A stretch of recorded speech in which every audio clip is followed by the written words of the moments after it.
Oke, bismillahirrahmanirrahim. Assalamualaikum warahmatullahi wabarakatuh. Kami dari kelompok Waalaikumsalam. kami dari kelompok sepuh dari kelas 20A4 ingin menjelaskan presentasi yang berjudul pengembangan dan pengawasan sumber daya manusia. Sebelumnya, perkenalkan anggota-anggota dari kelompok kami. Pertama saya Noval Arifin. Saya Dini Rahmawati. Saya Fionita Sawetini. Dan berikut hasil penjelasan kelompok kami. Yang pertama, ada pengembangan. Pengembangan SDM adalah segala aktivitas yang dilakukan oleh organisasi dalam memfasilitasi pegawai agar memiliki pengetahuan, keahlian, dan atau sikap yang dibutuhkan dalam menangani pekerjaan. Tujuannya apa? Tujuannya agar meningkatkan produktivitas kerja karyawan, menambah efisien sumber daya manusia, waktu, bahan baku, dan mengurangi biaya mesin-mesin, mengurangi tingkat kecelakaan karyawan, sehingga mengurangi jumlah biaya pengobatan, serta meningkatkan pelayanan yang lebih baik dari karyawan kepada nasabah atau konsumen perusahaan.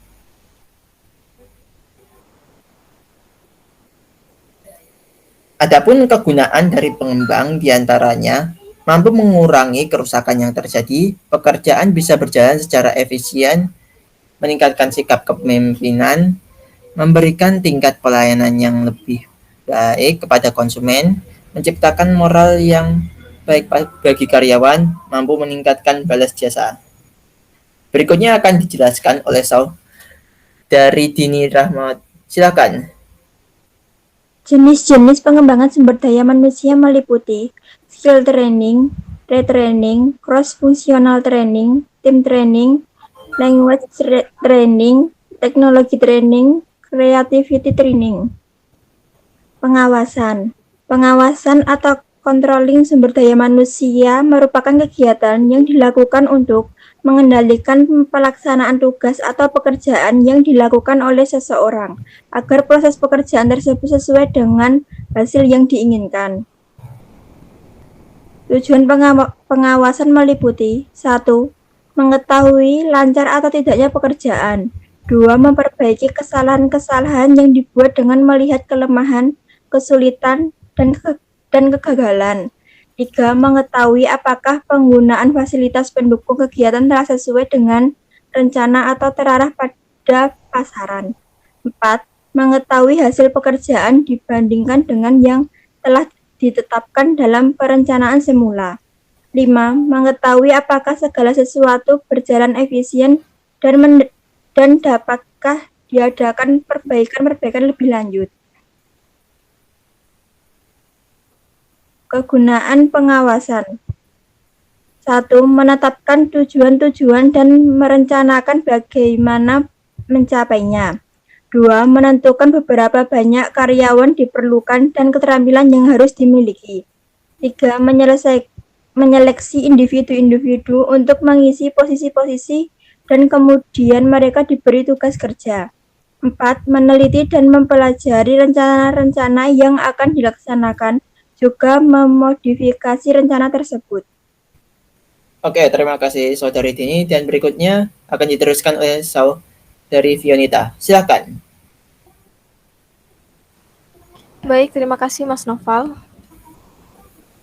Jenis pengawasan.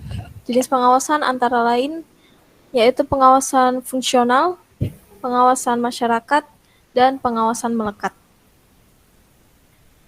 Contoh kasus pengembangan dan pengawasan SDM unit rekam medis.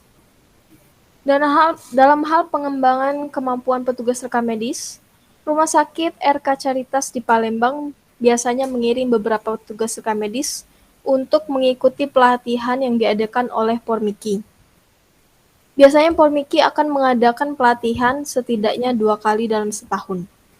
Rumah Sakit RK Caritas akan mengirim 1-2 orang untuk mengikuti pelatihan selama 4 hari atau lebih.